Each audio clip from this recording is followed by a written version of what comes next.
Welcome to the Business for Peace Award ceremony. In case of emergency, please evacuate in an orderly fashion and follow the guidelines from the security officers here in Oslo City Hall. If you hear some noise from the ceiling, you will find out that it comes from balloons that are prepared for tomorrow's celebration of Norway's Constitution Day. I ask you kindly to turn off your cell phones. And now, ladies and gentlemen, please rise for the 2018 Business for Peace Honourees, the award committee, and His Royal Highness Crown Prince Haakon.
Your Royal Highness, Excellencies, distinguished guests, ladies and gentlemen, welcome to the City Hall and welcome to the Oslo Business for Peace Award Ceremony 2018. The City of Oslo is proud to be a long-standing partner for the Business for Peace Foundation and proud to host the award ceremony here in the City Hall, the heart of our city. Like most of the cities in the world, Oslo is changing. It's facing a changing reality, change powered by what we see as the four main drivers.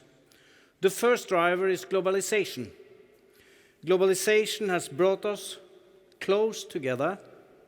It has increased trade and lifted millions out of poverty. The second driver is urbanization.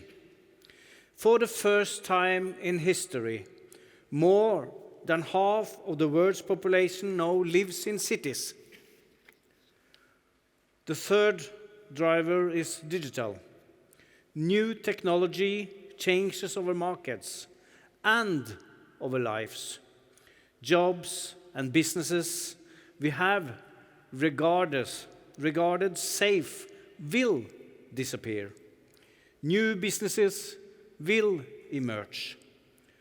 The fourth driver is climate change. In the last few years, world leaders have taken ambitious decisions and adopted Sustainable Development Goals and the Paris Agreement. One of the key challenges for reaching the Paris Agreement is the fragmentation of responsibilities between global, national, and local level. Although countries are signatories of the agreement, national governments seldom manage to implement the necessary measure to reach the targets. The gap between status quo and future goals has to be filled by someone else. Friends, we have to face the facts. There will be no future solution to climate change unless cities step up. And we are now taking lead, acting to curb climate change and making sure we reach our international obligations. Allow me to share my three main reasons why cities should take their role. First, cities are the biggest source of emission. Urbanization and growth in wealth has led to growth in energy consumption and mobility needs. This is the main reason cities now account for 2/3 of global emission. Thus, there is both a need and responsibility for cities to lead the way towards zero emissions society. Secondly, it is in our own interest. As elected officials, we have to prepare for climate change that cause extreme weather conditions and avoid deadly air pollution. Though offensive climate action, we can make sure that the well-being of our citizens is secured. Thirdly, cities should take action on climate change because we can serve as showcase for others. Oslo has the perfect size to be a testbed. We are small enough to try innovative solutions and large enough to make tests on a critical mass. If the solution works well, that can be exported and scaled up in larger cities globally. If you combine political will to take a lead in the green shift with companies that are business-worthy, you can get a powerful solution. Oslo is a perfect place to start, and we would love you to join us. We now receive a large number of requests from researchers and companies to demonstrate how we have designed measures to produce results. And we have received international recognition for our work. Next year, Oslo will be the European Green Capital, awarded by the European Commission. We were also the first city in the world to adopt a climate budget.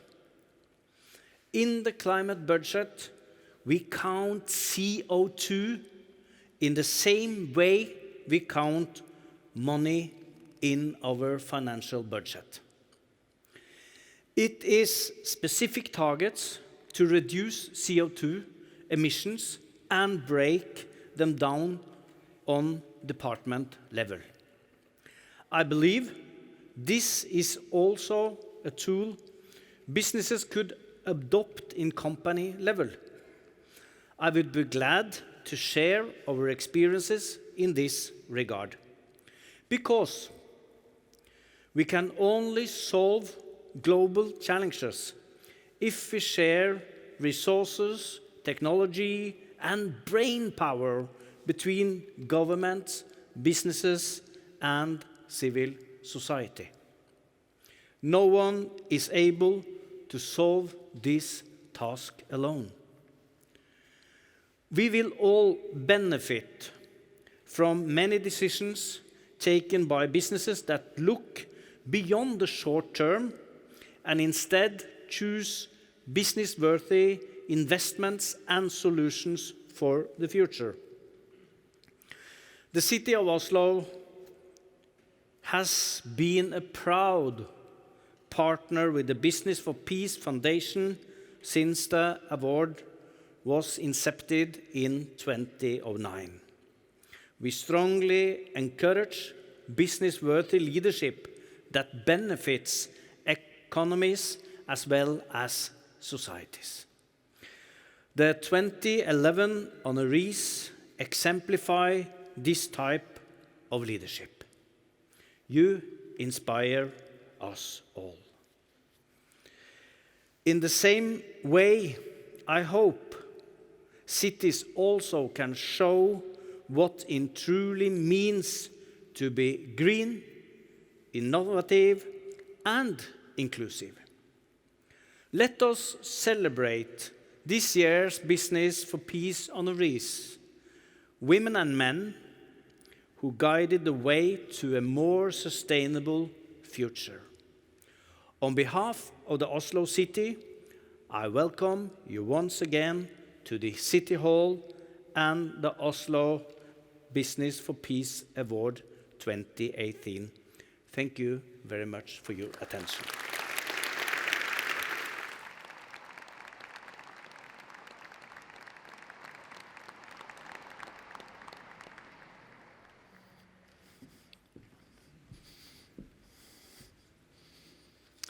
Royal Highness, Their Excellencies, friends, guests.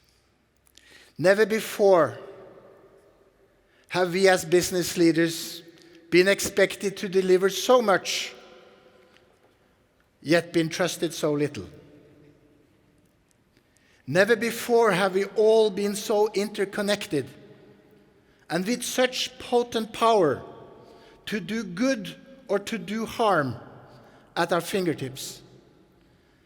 And never before have the challenge we face as societies required us as business leaders to truly step up through our values and through our business models to enable sustainable and innovative solutions for the future.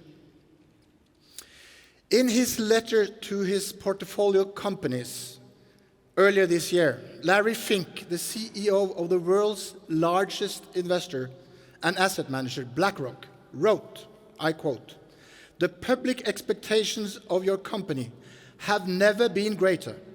Society is demanding that companies serve a social purpose. To prosper over time, every company must not only deliver financial performance, but also show how it makes a positive contribution to society.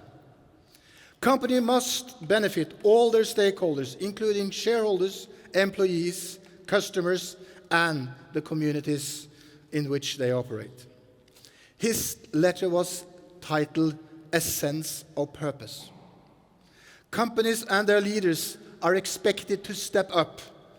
Society expects it, employees expect it, and even hardcore capitalists expect it. Having said that, we in the corporate world are not trusted.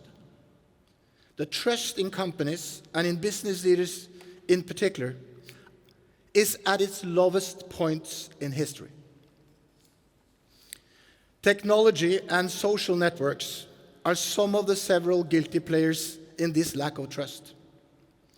As writer Dow Seidman recently commented, these forces of connection should afford us richer experiences, deepen our empathy, and enable more human progress.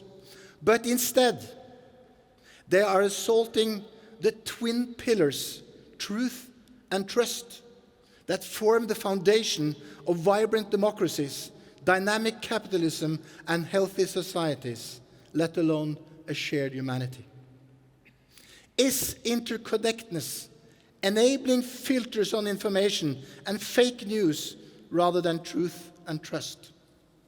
The answer is yes, but because the power of information to transform our society for the better, to bridge divides rather than create distance, to enable trust rather than discontent, is formidable. But we need to do it right. We must use technology wisely and with a sense of purpose. For us as business leaders, that purpose should be to ethically and sustainably solve problems that create value both for the bottom line and for society, i.e. to be business-worthy. As Business for Peace Honourees and Unilever CEO Paul Polman said here in Oslo, "If you are not here to improve society, then why are you here?" We can and must use the technology at our disposal, together with new business models, courageous leadership, and genuine partnerships to solve our time's most pressing challenges. Climate change is such a challenge. We have the scientific knowledge of the scale and gravity of the challenge. In Davos this year, the World Economic Forum put climate risk at the top of the risk map. Extreme weather events, natural disasters, and failure of climate change mitigation and adaptation are the three risks with the highest likelihood to occur and the highest impact if they do.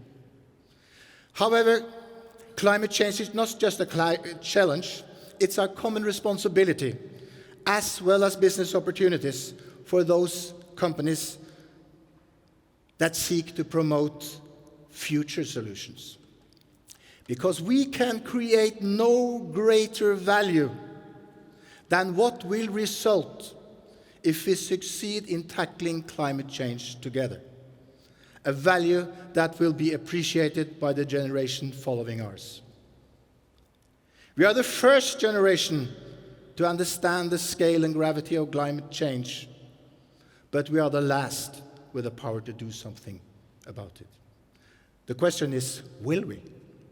To me, there is no answer but yes.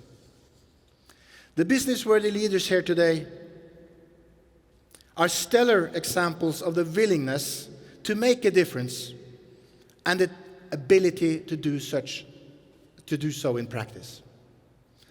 Because not all profits are created equal.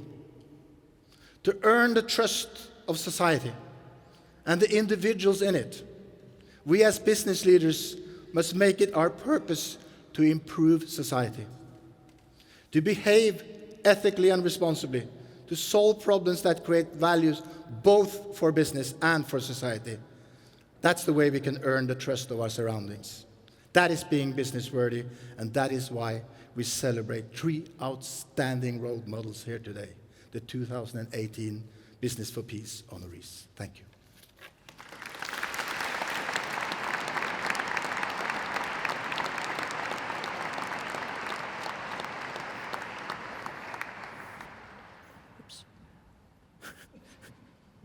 Okay, you want to start right away? Please. Isn't it charming when we haven't planned everything? Thank you, you can sit right there. Your Royal Highness, esteemed honorees, both present and past, Nobel laureates, Mayor of Oslo, Governing Mayor of Oslo, distinguished guests, other guests. No, you're all distinguished. Ladies and gentlemen, my name is Henrik Syse, and I have the honor of being your moderator here tonight. I'll try to be as moderate as I can. We are running a little bit late, but we will finish by 7 o'clock. Thank you, Per, for giving me this honor. This is essentially a gathering about the future. We do not, however, know what the future looks like. You have probably heard of the man who desperately came to the doctor and said, "Doctor, doctor, help me. I can see into the future." And the doctor asks, "How long has it been this way?" "Well, since next Tuesday." My friends, by next Tuesday, many things will have happened. In a world where drama seems to unfold every day, and where we are confronted with manifold challenges, some of them started by a tweet. It's unfortunately not like the hypochondriac, the man who thought that he was so ill, coming to the doctor and said, "Look at this scar, doctor, look at my scar." And the doctor says, "Phew, I'm really glad you came today." And the man says, "What do you mean by that?" "Well, if you'd come tomorrow, it would have been gone." Wouldn't that have been good? That these things just go away? But they do not. We can indeed hope for some scars simply to disappear by themselves. But without tending to and proper healing, the more serious ones do not disappear if we don't do anything about them. The Business for Peace Foundation and its summit and its ceremony are all about that, tending to the truly important scars, the truly difficult questions, with the aim of uniting the best business forces in the world in the task of tending to them, and where possible, healing them. Addressing these questions, however, is quite a challenge per se. Let me share a thesis with you. There are sometimes too many things going on at once, so it's hard to know where to start. Let me sketch a couple of days in my own life, just to try to illustrate it, probably not too different from yours. First, let's say I have a dental appointment. The dentist tells me to floss better. My teeth and gums are in danger. You must floss better and brush up against your teeth and the gums. Have you heard that one? Morning and evening, come on. Then on my way to work, I have an appointment to change tires on my car. And they ask me, "Are your tires good enough? Don't you need new ones? And do you remember to wash them regularly and rotate them?" Phew. I get to work and I'm reminded that I need to enter my work hours into the new computer system. And why haven't I registered my publications? In the afternoon, there's a seminar on minorities, and I'm reminded that that's one of the most important topics in the world. And I am reminded of all the other important topics I keep forgetting about. What about nuclear weapons? That is also one of the most important topics in the world. And I'm reminded of the email from yesterday about nuclear weapons that I forgot to answer. As I get home, there's a letter from school reminding us to pay much more attention to the social media use of our youngsters. And on TV, there is a report on the dangers of the unhealthy eating habits of those same youth, preceded by something seemingly even more dramatic, a report on the latest eruption of violence in the Middle East.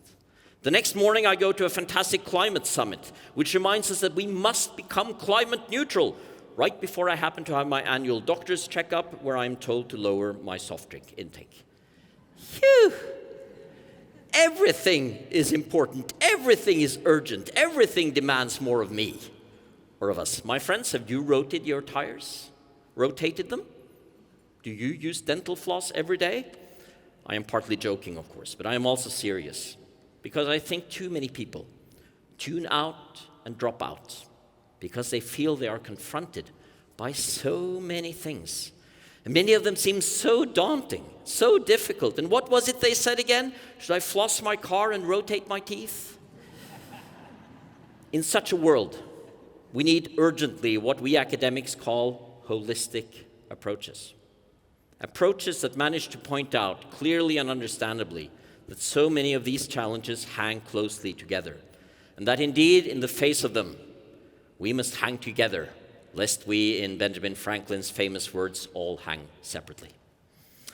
Business for Peace, ladies and gentlemen, is holistic. It is based on an idea of peace that encompasses trust, a sustainable environment, and the fight against armed conflict. It highlights and honors business practices that add value not just to the monetary bottom line, but to the foundations of society and to the lives of those who live there. This may seem an obvious idea when you're preaching to the choir, but it is one often overlooked, and it is one that sometimes is called naive and too idealistic. My friends, we must make sure it does not disappear. That's why we're here. I'm reminded of the old business story about the young executive who was leaving the office late one evening when she finds the CEO standing in front of a paper shredder with a piece of paper in his hand. Listen, says the CEO, this is a very sensitive and important document here. And my secretary is gone for the night. Can you make this machine here work for me? Certainly, the young executive says. She turns the paper shredder on, inserts the paper, presses the start button. Excellent, excellent, says the CEO as his paper disappears inside the machine. I just need one copy. My friends, let's make sure tonight that we copy the good ideas and don't put them into the paper shredder. This leads us to our main talk of the evening. Every year, we have a prominent speaker giving what we call the State of the Union address. This year, one of the Nobel Peace Prize laureates of 2011, Dr. Leymah Gbowee from Liberia, will speak to us. I had the chance of meeting her for the first time yesterday. What an honor. She is both an academic and an activist, playing prominent roles at several prestigious institutions of higher learning, as well as within the UN system and the G7. She concentrates on crucial questions of conflict mediation and on gender issues. She's been in this hall before receiving a prize, and it's good to have you back. It is now my great pleasure to give this very special floor, indeed the whole stage, to Leymah Gbowee. Please.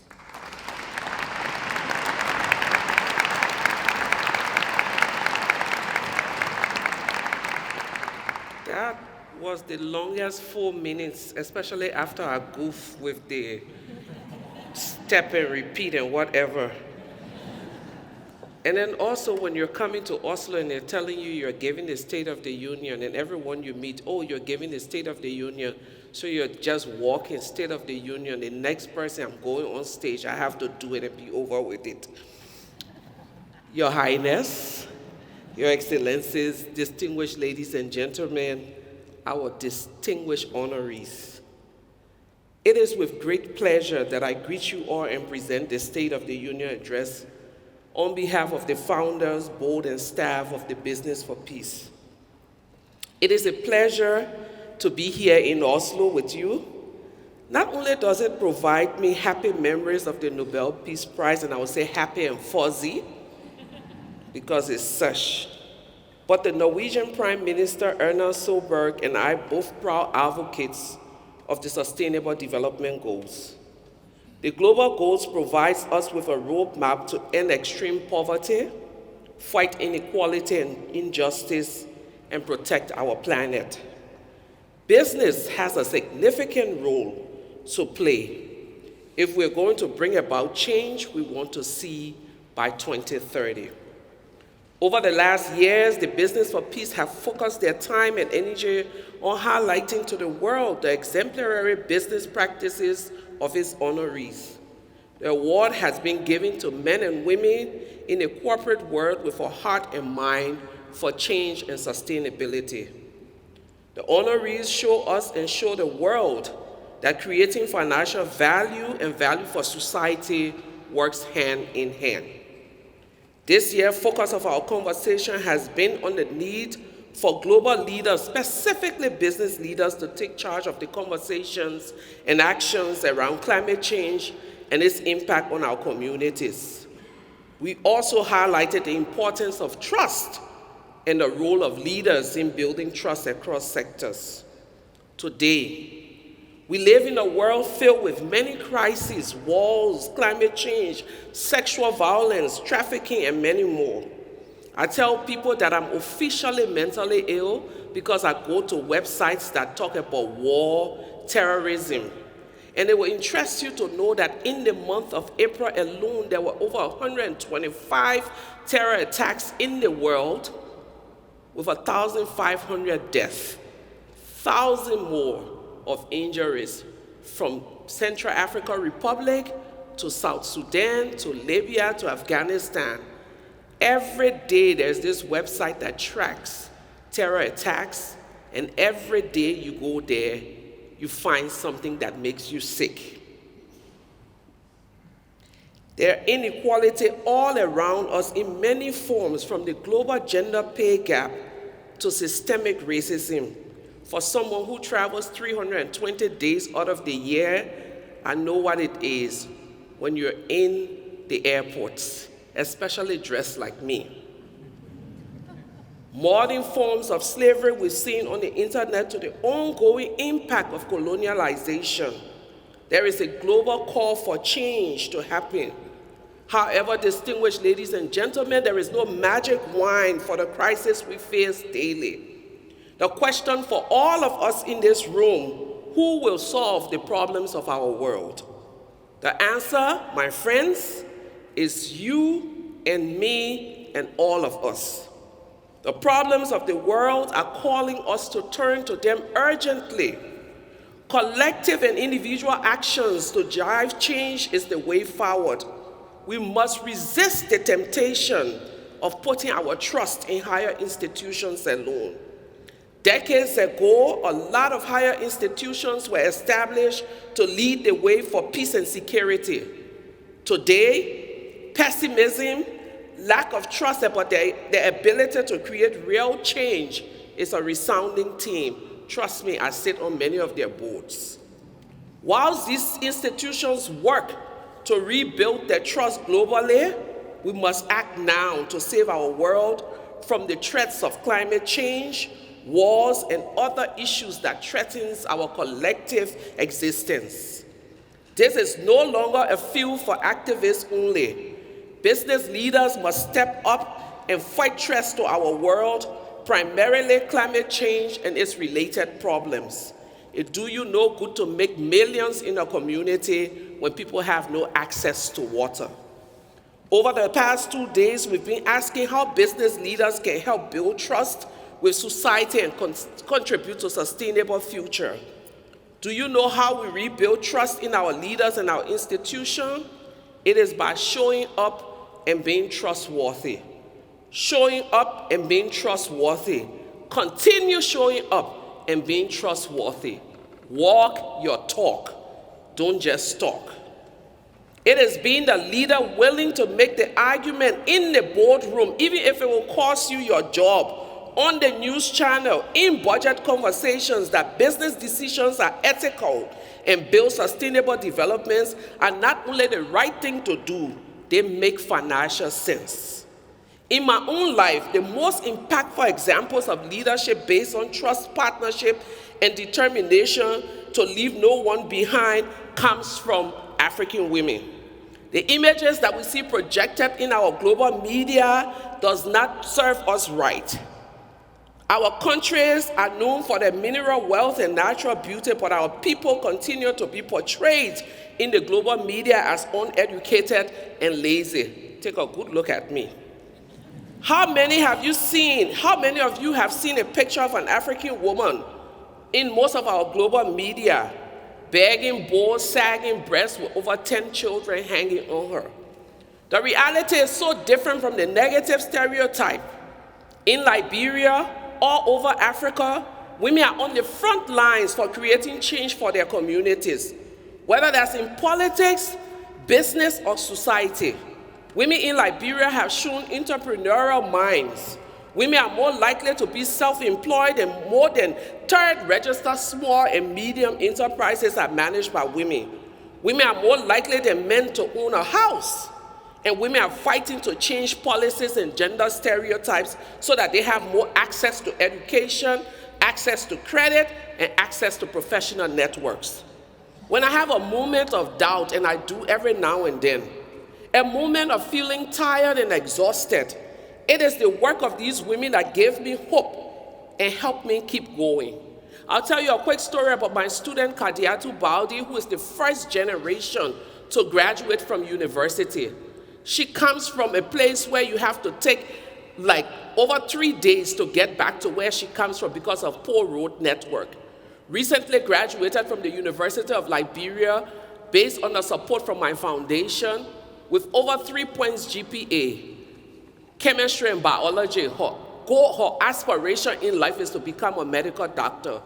While she sits and waits and thinks how that is going to happen, a few days ago, I got an email from my office, and Kadiatu had done a proposal that even though I don't have the money yet to go to med school, and I haven't been accepted in any medical school, I want to go back to my community, and I want to start educating girls around the importance of education and the impact of teenage pregnancy.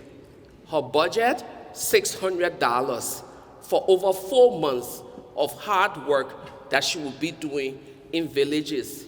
These are the people that keep me optimistic. These are the ones that I draw motivation from working at the grassroots community level. The work of changing communities without compensation. If they can wake up daily to create change and refuse to give up, who am I to give up? My experience of working side by side with these women make me a perpetual optimist in the power of individuals. Individuals in different communities working hard on a daily basis in small and large ways to create change, thereby creating hope. And trust me, hope is hard to come by in some places. These individuals, in most instances, work with little or no resources. However, it is their belief in the good of humanity that drives their action. As we celebrate some of these outstanding individuals and their accomplishment tonight, I'm reminded of the words of Nelson Mandela.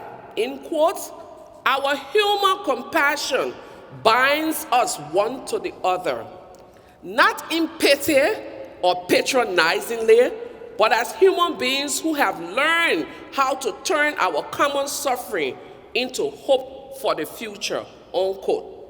As we join hands, as we join hearts, and as we all endeavor to work assiduously to create change, let us do so, reinforcing hope and good in our collective humanity. Distinguished ladies and gentlemen, Your Highness, Your Excellency, let the celebration begin. Thank you.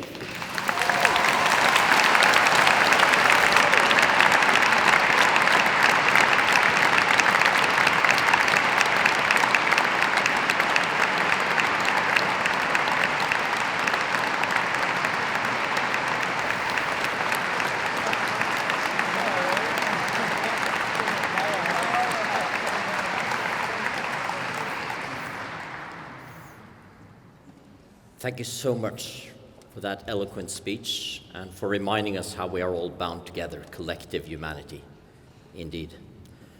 We are moving to the artistic side of this afternoon. My wife once told me while I was singing in the shower that I ought to be on the radio.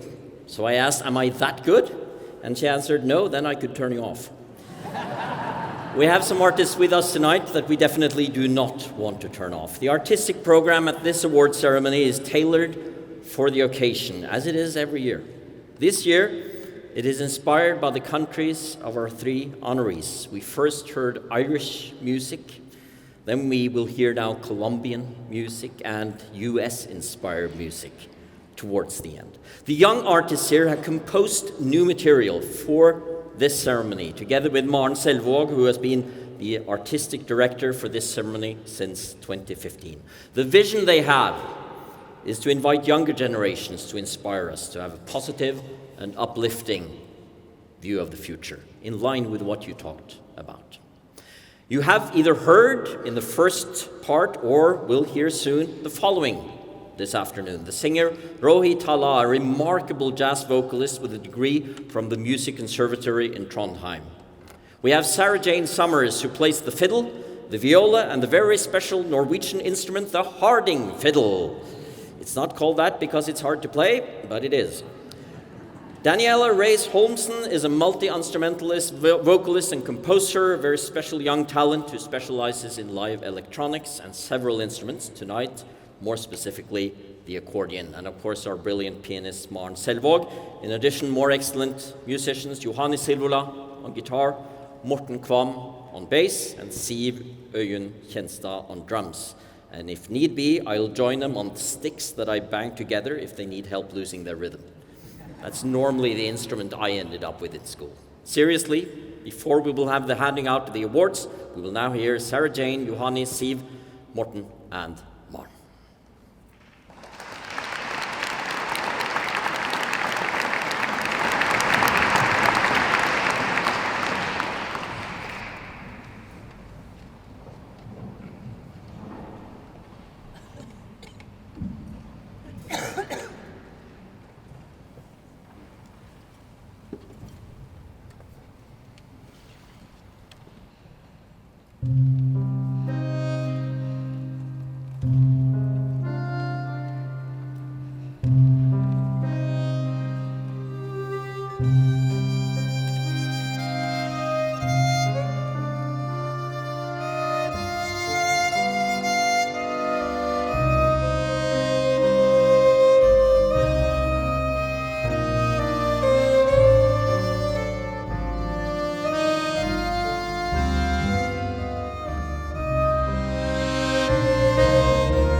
Wonderful, thank you so very much.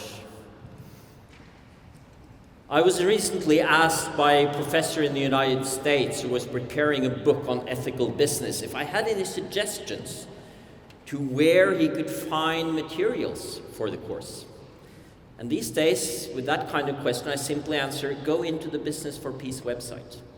Because there you have the stories of an extraordinary group of honorees, some of them well known, some of them probably not known to other people before, but together representing stories so unique that together you have the curriculum and the book right there. They're a fantastic group of people, and they will soon come up here, this year's honorees. I remember the American politician Tip O'Neill, who said, it's nice to be important, but it's more important to be nice. I've had a chance to spend some time with you now, and it's wonderful also in that sense. Before we move on, just two people I want to acknowledge especially. There are so many in this audience that I could, but I want to mention Bruce Nagels, who is the one who actually made the original statuette that you'll be handing out. And it's one that you should look closely at because it represents the meeting of human beings, but it also represents holism. Bruce here is tonight, and I admire him greatly. And the other is someone you will see shortly because we have another member of our committee here, Madame Shirin Ebadi. It's a great honor to have you here as well. You fight for your cause, often meeting great challenges and obstacles. We admire you for standing so firmly.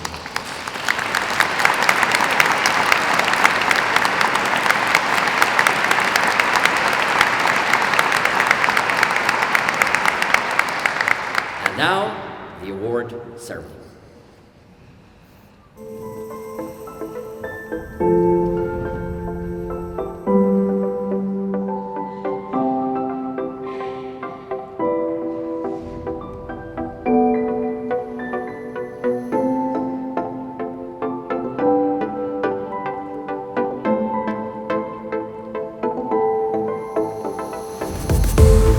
The 2018 honorees are leaders who have managed to see business opportunities where others see instability and risk.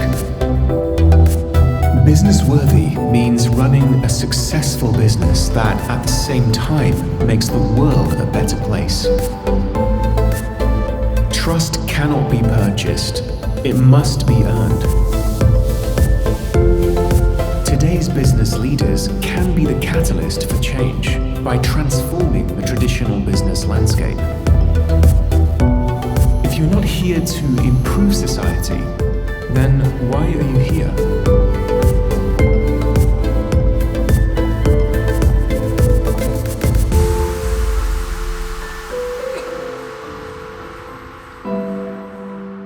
We at Corpocampo believe that it is through partnerships for sustainable production that we build peace from the grassroots.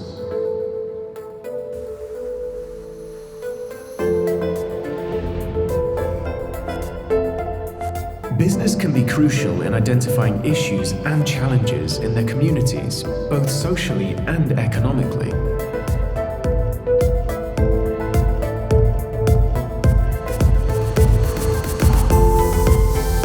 We must redouble our efforts to tackle climate change and promote environmental sustainability.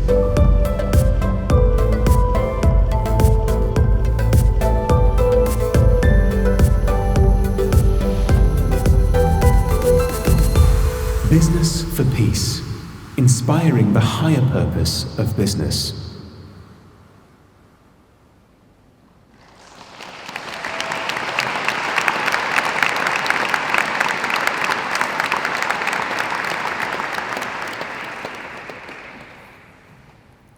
والا حضرت،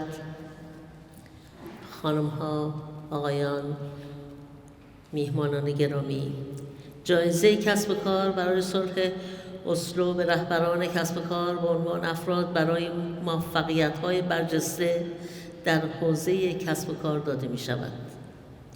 Your Highness, Excellencies, distinguished guests, ladies and gentlemen, the Oslo Business for Peace Award is given to business leaders as individuals for outstanding and business-worthy accomplishments. دریافت کنندگان جایزه امسال رهبرانی هستند که در مواردی که دیگران بی‌ثباتی و ریسک می‌دیدند توانستند فرصت‌های کسب و کار را ببینند.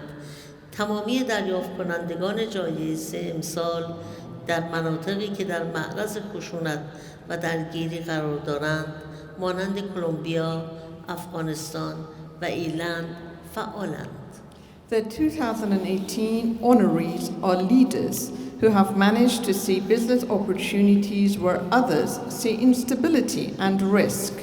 All of this year's honorees have activities in areas heavily affected by violent conflict: Colombia, Afghanistan, and Ireland. تمامی دریافت کنندگان جایزه امسال با خستگی ناپذیری موفق شدند که از طریق ایجاد فرصت‌های اقتصادی، تشویق به همکاری و حتی دستیابی به توافق برای تجارت میان مخالفان با پیامدهای منفی درگیری مقابله کنند. All honorees have worked tirelessly to counteract the negative consequences of conflict by creating economic opportunities, encouraging cooperation, and even agreements for trade between adversaries.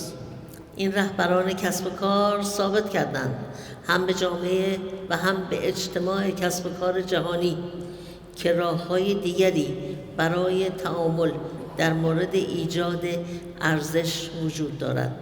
موفقیت آنها ثابت می‌کند که کسب و کار می‌تواند نه فقط برای سهامداران بلکه برای بشریت و جامعه هم مفید باشد.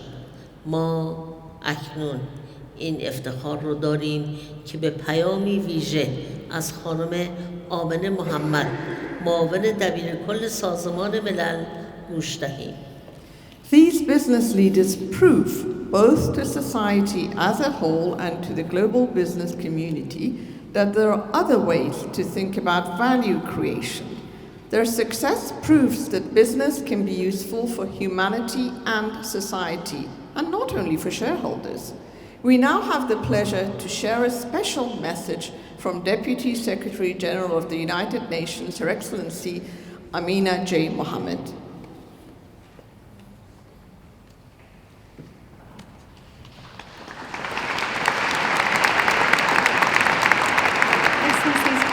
Ladies and gentlemen, I'm really pleased to send congratulations to the recipients of the 2018 Oslo Business for Peace Award at the annual Business for Peace Summit. By recognizing valuable contributions to building peace in conflict zones, tackling climate change, and championing gender equality, the award exemplifies many of the opportunities that exist for business to act as a force for good. This year's nominees, including many inspiring female entrepreneurs, are redefining the concept of success in business. They are demonstrating that it is possible to apply business energy ethically and responsibly, ultimately creating both economic and social value for all. The theme of this year's summit, Building Trust and Accelerating Climate Leadership, is particularly relevant amid rising geopolitical tensions. Trust is essential for societies and businesses to flourish. So too is urgent and ambitious climate action. The United Nations is strongly committed to working with the private sector to champion the innovative solutions that we need. As global partners of the Business for Peace Foundation, I would like to especially recognize the ongoing support of the UN Global Compact and the UN Development Programme in supporting responsible business action. I'm very proud that so many among you are demonstrating that business leaders today are prepared to place sustainability at the core of their strategies. I urge others to join these important efforts. I thank you all for your commitment to our common future and wish you an enjoyable and inspiring evening.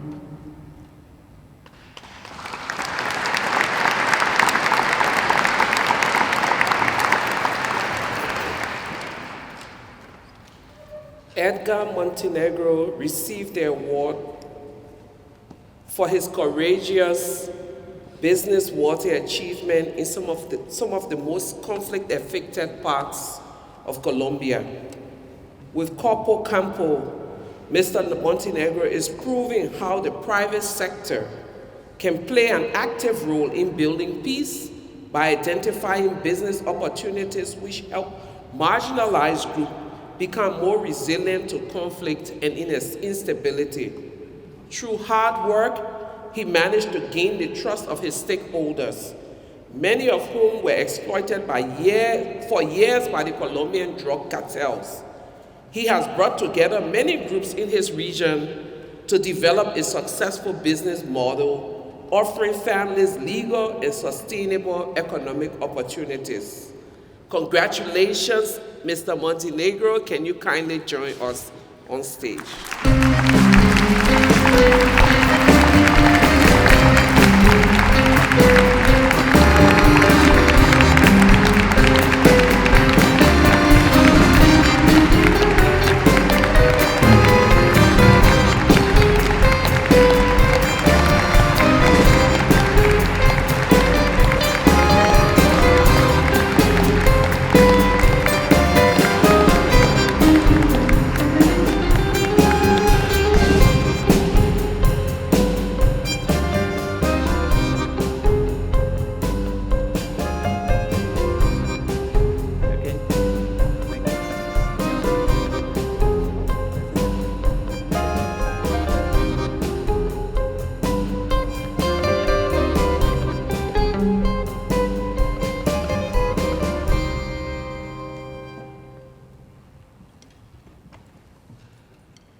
خانم بلیکر این جایزه را برای دفاع بی‌محابایش از ارزش‌های شایسته کسب و کار دریافت می‌کند.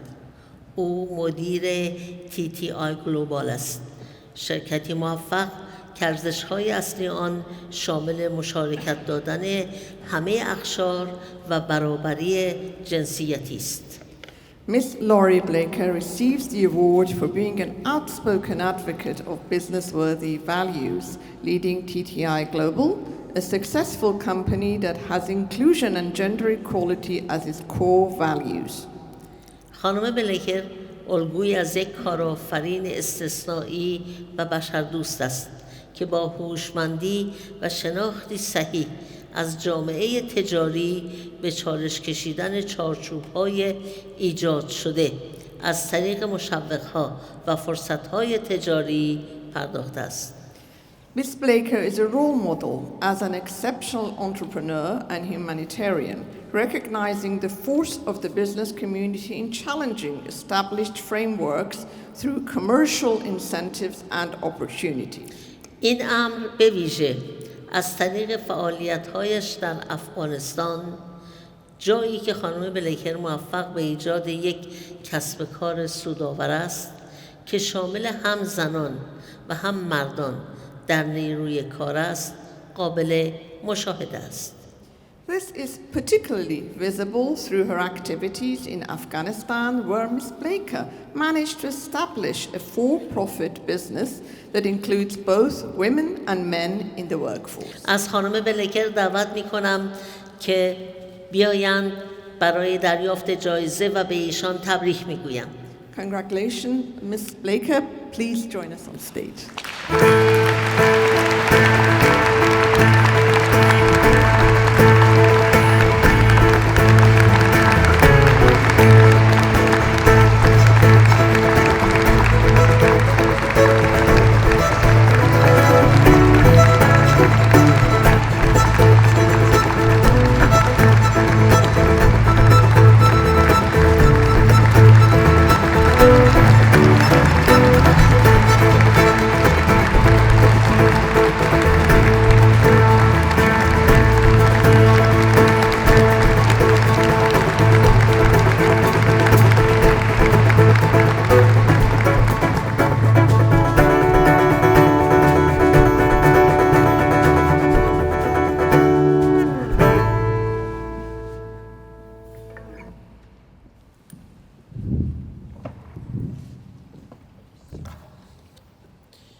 Mr. Martin Naughton receives the award for his business-worthy efforts to promote the economic benefits of peace and the role the private sector can play in supporting peace. Through his work in Glen Dimplex Group, Mr. Naughton contributed to cooperation and peaceful solutions during the Northern Ireland conflict, changing attitudes and bringing people together on both sides of the border. He continuously promoted Northern Ireland as an area open for business, despite the negative association with the conflict, creating value for both business and society. For your efforts, congratulations, Mr. Naughton. Please join us on stage.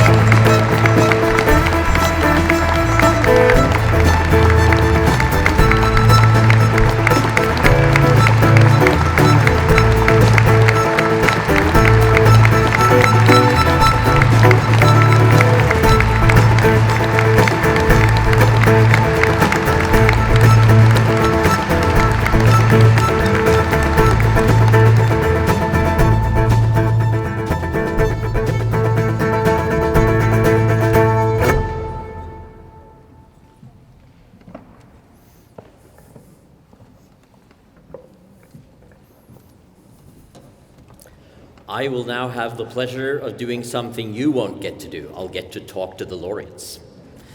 But you may listen in if you want to, because we'll do it right up here. Pilar, you can join us as well. You will notice that several of the questions that I ask try to search for the experiences behind becoming so engaged, because there is something in life, or there can be several things, that actually make you turn towards the sort of extraordinary things that they do. And our hope at a ceremony like this is that for some of you in this audience, hearing their stories will be such an experience. I remember the girl who said, "I've forgotten who gave me this bouquet of forget-me-nots." We hope, of course, that you will not forget the stories you hear here tonight. So we'll start with Edgar. Bienvenidos a Oslo. Bueno que estás aquí. My daughter studies Spanish at Ulsrud videregående skole, an excellent school in Oslo. So she helped me with that one. I called her on beforehand. I used to read Spanish. I'm sorry, it's not good anymore. So thank you very much to Pilar Castillo, who has done so much for the Business for Peace Foundation through the years. Glad to have you here as well. So you'll help us as interpreter. I'll start by asking, how was a business venture like yours able to build trust in a society wrecked by suspicion and war, namely Colombia? Siendo transparentes, cumpliendo la palabra, entendiendo el punto de vista de otros, trabajando juntos a pesar de las diferencias. Corpocampo ha hecho un acuerdo con las comunidades con las que trabaja. Tenemos una relación de largo plazo, de comercio justo. Ofrecemos un precio sin importar los vaivenes del mercado. Así cada familia sabe anticipadamente los ingresos que tendrá. Compramos toda la cosecha, les pagamos cumplidamente todas las semanas. By being transparent, by keeping our word, and by understanding other people's point of view, and by working together despite our differences with others. Corpocampo has made an agreement with the communities in which we work. We have a long-term fair trade relationship with those communities. We offer a fixed price regardless of the market fluctuations. So each family knows in advance the income they will receive. We buy the whole harvest. Nuestros campesinos, indígenas y afrodescendientes saben que su dinero siempre estará ahí. Nunca los dejamos solos. Todo lo que ganamos lo reinvertimos en Putumayo y el Pacífico colombiano. Esto motiva a comprometernos con nuestros aliados, quienes creen y mejoran en la medida que nosotros lo hacemos. Esto nos ha comprometido a sembrar paz en medio de la guerra. The farmers, indigenous groups and Afro-Colombians with whom we work know that their income will always be there. Everything we earn is reinvested in the Putumayo and Colombian Pacific regions. These are the regions where we operate. This motivates and commits our partners who grow and improve as we do. This commitment to the region has allowed us to sow peace in the middle of war. So we hear transparency, motivation, and talking to each other. Can you look back with us and tell us if there was a specific moment in time that inspired you to achieve what you have achieved? Soy campesino, vengo de la tierra, vengo desde el fondo del gran tapete verde que guarda la vida. Vengo de la selva amazónica. Allí nací, junto al río Putumayo, en la casa del delfín rosado.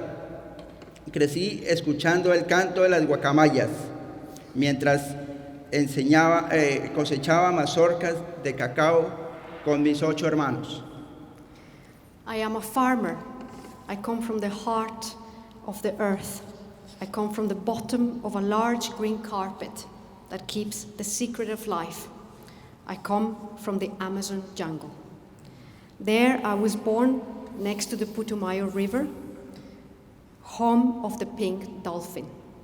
I grew up listening to the song of the macaw birds while harvesting cocoa pods with my 8 brothers. En una vereda de Puerto Asís, una tarde de febrero del 81, conocí a un ser humano extraordinario que cambió mi vida. Él era nieto de un expresidente de Colombia que se internó a la selva de Putumayo como voluntario para mostrarle a los niños y a los jóvenes que con la educación podríamos triunfar y transformar el mundo. Nos mostró que la riqueza que daba la coca era un espejismo lleno de muerte y dolor que destruye a la sociedad.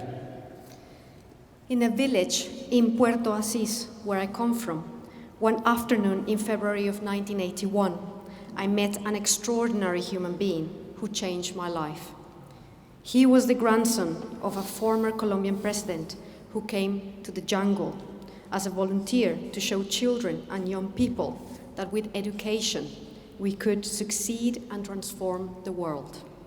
He showed us that the apparent wealth from coca was in fact a mirage and that only brought death, pain, and the destruction of our society. Este gran ser humano sembró en mí una semilla de superación. Me inspiró junto a mi madre a salir a la capital y a estudiar y regresar a mi pueblo, a devolver lo que había recibido. Él me enseñó que establecer lazos de confianza inspira a los demás a ser solidarios y dar lo mejor de sí. This extraordinary man planted a seed of improvement in me. He inspired me to go to the capital to study and return to my village and give back some of what I have received. He taught me that establishing bonds of trust inspires others to be supportive and give their best. Thank you. Thank you very much.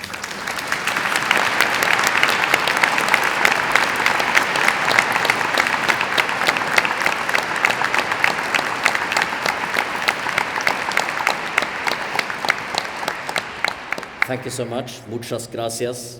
I remember I was told that in Latin American it's gracias without the lisp. Gracias in Spain. Still there. Thank you. I told you you'd hear some remarkable stories. Thank you so much for sharing. Please, Laurie Blaker, it's a great honor to stand here on stage with you. Thank you. Could you tell us a bit about what has inspired you to take the extraordinary initiatives you have taken in quite some diverse places? India, you started off with initiatives in China, and of course you've been very engaged in Afghanistan. Yes, I've been very busy over the last 30, 40 years. with our global expansion. We're in 24 countries now, so I'm on the road a lot. But was primarily involved and got involved because I was a female in the American automotive industry, and at that time you didn't see very many women in industry. And it was just something that I felt strongly about, that we should each help each other and help each other as much as we can to, get down the road a little bit easier than it was for me. I got involved in Afghanistan just through my work with different women's groups and coaching and mentoring Afghan women. And then I was invited to attend the first U.S. trade mission to Kabul, Afghanistan back in 2010 or 2012. I can't remember the date, but I landed on the ground, and you could see, the lack of jobs, the lack of industry, lack of commerce, and a good portion of the population is under the age of 25, and there's over 50% unemployment. So to me, looking at that, it was just a recipe for disaster. We're sending in all the support, all this aid to help build infrastructure, and we needed jobs. We needed something for these young people to do. So I just thought that, well, if I could do it in China, I could do it in India, I can do it here. So we opened up a service center and a training center. Absolutely. It reminds us of the role that businesses can play, but also that individuals can play. How do you work to create an atmosphere of trust and cooperation? After all, trust is one of the main themes of this year's summit, not least when it comes to gender inclusiveness in places where that is not at all mainstream. Read that to me again. Yeah, how do you create this atmosphere? It's going so well. Yeah, we have trust and cooperation up here, don't we? Oh, trust and cooperation. Okay, no, I know. Yes. We talked a lot about that this week during the summit, and it was absolutely, it's critical. And I just feel that myself as a business leader, I need to walk, as we said, we need to walk the talk. I create the culture within my organization, and it's up to me to communicate that every day to as many individuals within that organization as I can. It's just something that we have to live and breathe, and when we do that as leaders, then our people pick that up and run with it as well. So. Yeah. And that works across cultures as well? Yes, it does, because basically, when you look at the whole world, everybody says, oh, it must be so much different to do work in Afghanistan or, India, China, U.S., wherever, Latin America. People all want the same things. They want to be respected, they want to be valued, and they want a sense of purpose, and they want to know that, there's development and opportunity for them. So that's around the world. It doesn't matter where we are in the world. It's those key principles that I think that we need to just keep it simple. So important to stress that right now. With such a large and important audience of people here, and not least many business executives and policymakers, what would you encourage them to do more of? I think it's very important as a leader, and in any type of organization, whether it's government or private sector, public sector, whatever, we need to be doing a better job of coaching and mentoring the young women and young men. I often say that the issues that we face in Afghanistan with gender issues, we're spending a lot of time mentoring women and bringing them along, and we need to, but we also need to be coaching our young men and our boys, because if they don't believe in what we're fighting for, it's never going to work. So we need to spend a little bit more time, I believe, working with young men. You hear her?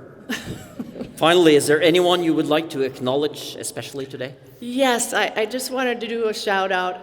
Hopefully the internet in Kabul is working, because my team is probably all gathered around their computer, trying to watch the event today. And I would just like to tell you guys that while I'm standing here today and I'm accepting the award, I'm accepting it on your behalf, our behalf. And in my mind, you guys are the heroes every single day. Thank you so much.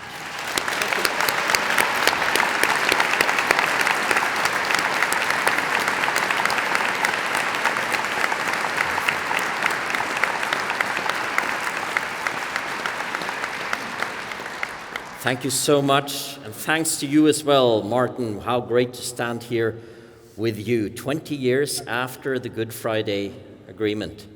Could you tell us about what has driven you to become not only a very successful entrepreneur and business person, but also a leading advocate for social change. And I asked that question because you were already a successful businessman before you got involved with what in Northern Ireland is often talked about as the Troubles. What experiences lie behind that path? Well, I was living in the south of Ireland, and I started my business in the north of Ireland. A bit of an Irish joke.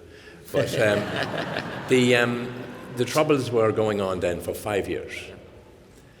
And I could never have believed they would go on for 25 more years, and that almost 4,000 people would be killed in that time. So Newry was a small town across the border where we started. It was the second black spot for unemployment in the British Isles. And, you know, we started a small company. Like all startups, we had a wonderful 3-year business plan. We said we would build a company that would in 3 years do £1 million of sales, and that's 50 years ago, so it's a bit more today. And we would employ 150 people, and we would never, under any circumstances, grow bigger than that. But we run that size of business better and better each year.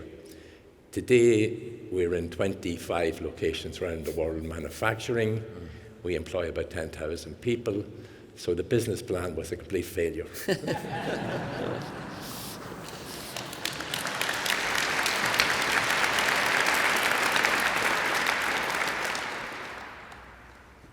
But it led you to seeing that as someone in business with this kind of success, you could also address these sorts of deep rifts in society. Sure. I mean, I can't describe or sum up 1,000 years of Irish history in 5 minutes. But there were two divided communities who didn't react to each other, didn't speak to each other. My wife was chairman of an organisation called Cooperation North to try and bring people together. And we hosted dinners in our home for people from both sides of the community, for people from the north and the south, politicians, media people. And, you know, it's called the peace process. And it is a process. It's like crossing a river. It's stepping stones. And big stepping stones, small stepping stones. And many people contributed to this process and travelled journeys and made great risks to themselves. But we crossed the river 20 years ago, and having crossed the river with our stepping stones, then we built bridges. And like it's just been transformed. My little town of Newry is now a very, very prosperous city, and with employment, with prosperity, being transformed through the peace process. And one thing that we celebrated last month, President Clinton was over, and George Mitchell and Tony Blair, all who played their parts. And we are all resolved that the future will never be our past. So we're not going back. Beautiful.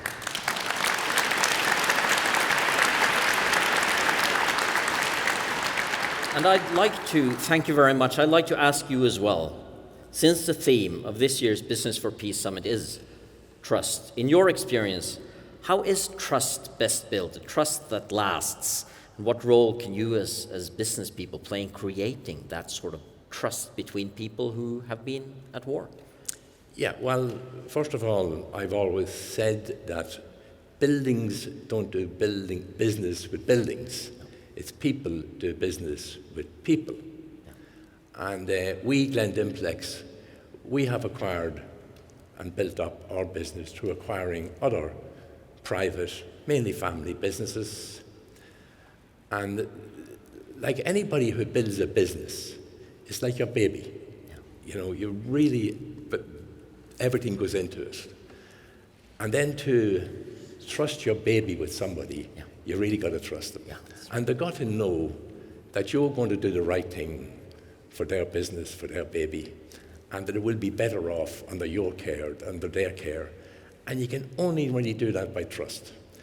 And, you know, we always believe our word, our handshake is a contract. We do need a contract, but our word, our handshake is a contract. Thank you, and it's Can I finish by saying one thing? Yes, please. I have here. Would you like to finish by saying one thing? I just want to finish off by saying that at my great age now, the biggest joy I get in life is spending my children's money. Thank you very much.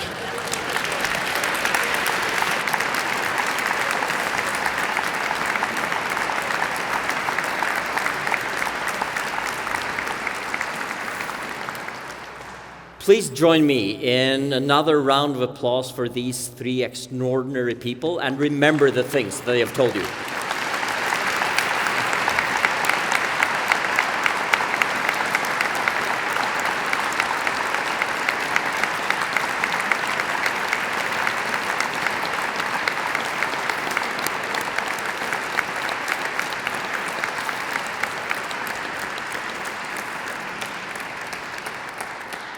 Thank you so much. You do envy me a bit, don't you? Being able to talk to these people up here. We learn from them. Now we will have music again. Now comes the US-inspired music. And I just have to tell you the title of this number because it's such a wonderful title. It's called I Wish I Could Feel How It Feels to Be Free. Almost sounds like something that could get a Nobel Literature Prize. No, not this year. Sorry. Anyway, looking forward to hearing your performance.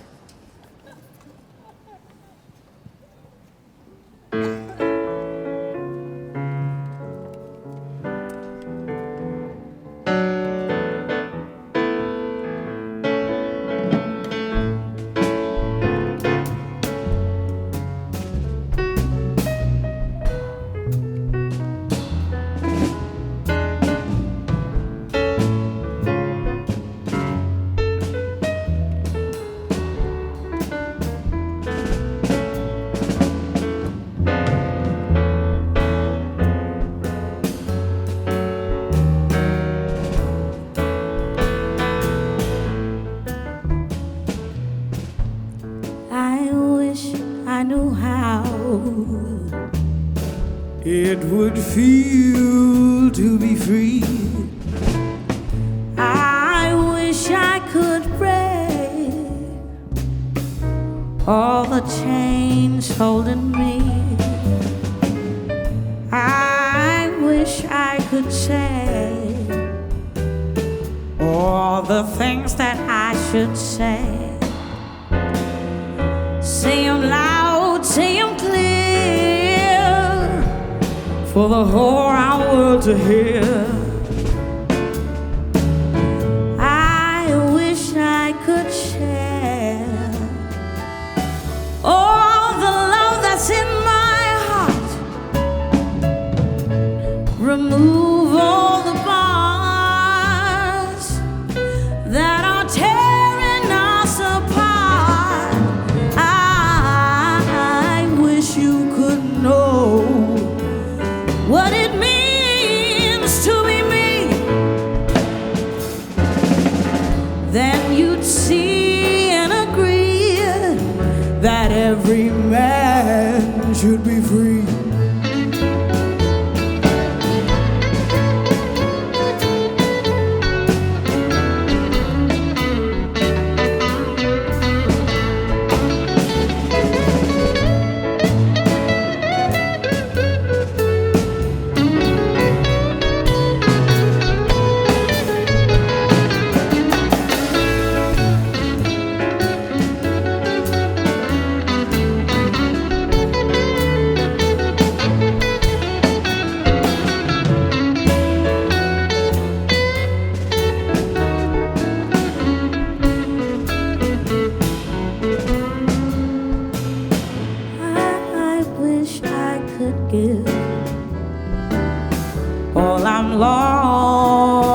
To give.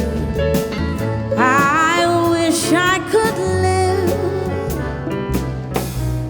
like I'm longing to live. Oh, I wish I could do all the things that I can do. Though I'm long overdue, I am starting anew.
to be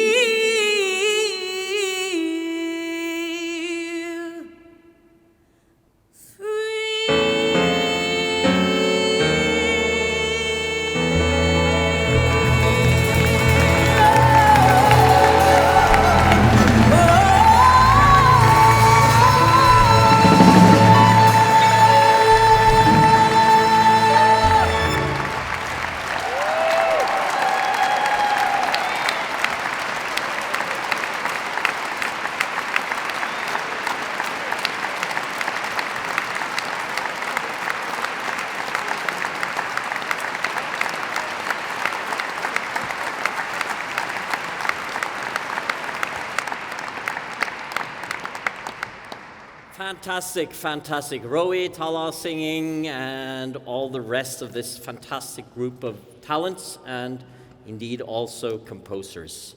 They say that the only debt that makes you richer is a debt of gratitude. I know there are bond investors here and you don't agree, but still, it's a good saying.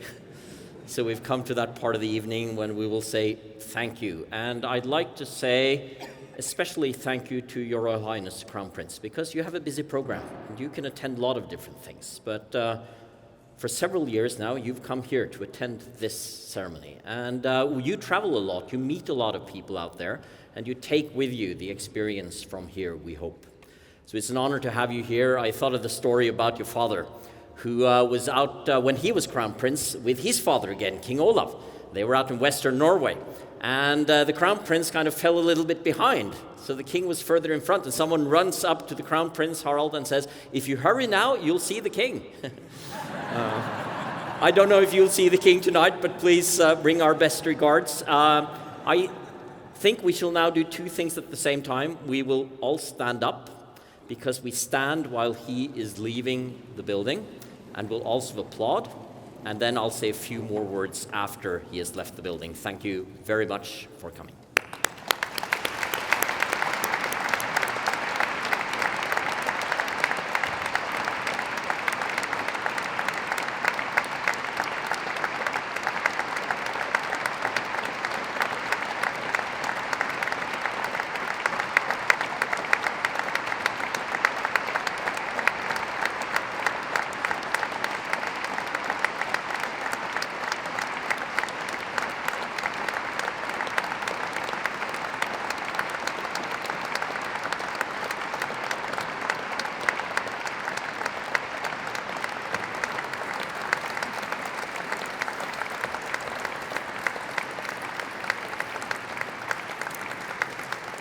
Thank you so much. Please be seated again. Elvis has now left the building. For those of you who don't know, it was our wonderful mayor, Marianne Borgen, who accompanied the Crown Prince out. Great to have her here as well. And I always like the fact that she comes from a party that doesn't really like the monarchy. But here in Norway, you don't have to like monarchy in order to like the people in it, which is good. So that's the spirit in which we'll also celebrate our National Day tomorrow. Now, the thank yous. I'd like to thank the organizers, all the people who work for Business for Peace, not least the many fabulous volunteers who make this work year after year. I'd like to thank producer Johan, who does great work with his team. We'd like, of course, to thank our fabulous artists. There are many sponsors behind this because even though a lot of people do this totally for free, it does cost something to put this together over these 2 days. So warm thanks to all the sponsors. You will see their names in the brochure. And finally, a thanks to all of you for setting aside this 1 hour and 45 minutes of Wednesday afternoon in May. It will happen again next year, and it is in order to remind ourselves of what Leymah Gbowee talked about, common or collective humanity, that we are all united. We live in a world where there is a lot of talk of nationalism coming back. And there can be good and bad reasons for that, but we also have to fight together for what was called the inherent dignity of human beings in the national or in the International Declaration of Human Rights. I'll end with a little story. Just say that those of you who have been invited to the dinner reception will be walking up there, and the rest of you can go to McDonald's. Or no. Jamie was here yesterday, Jamie Oliver. Go to something that's much healthier. Just want to end with a little story about do we do this? And I mean we, those of us who really, and I think that's true for everyone here, care about ethics and business. Do we do it in order to be good, or do we do it in the end to earn more money? Well, I think it's both in many ways. And it's a famous story about the photocopier that started to go awry, so they decided to call in a local repairman. And the technician, after inspecting the equipment, informs the manager that the machine is in need of a good cleaning. And the repairman, actually a woman, she suggested that someone might try the operator's manual and just try to clean it yourself, because then you save the money. You have to pay me $100. If I am to do it yourself. And pleasantly surprised, the office manager asks, does your boss know that you are discouraging business? Actually, she answers, my boss demands we explain this to all our customers. Because when people try first to fix things themselves, we always end up making much more money on repairs. That's the way to combine ethics and business, is it? No, it's about much more than that. It is about common humanity. It is about business and peace. Thank you so much for coming, and have a wonderful evening.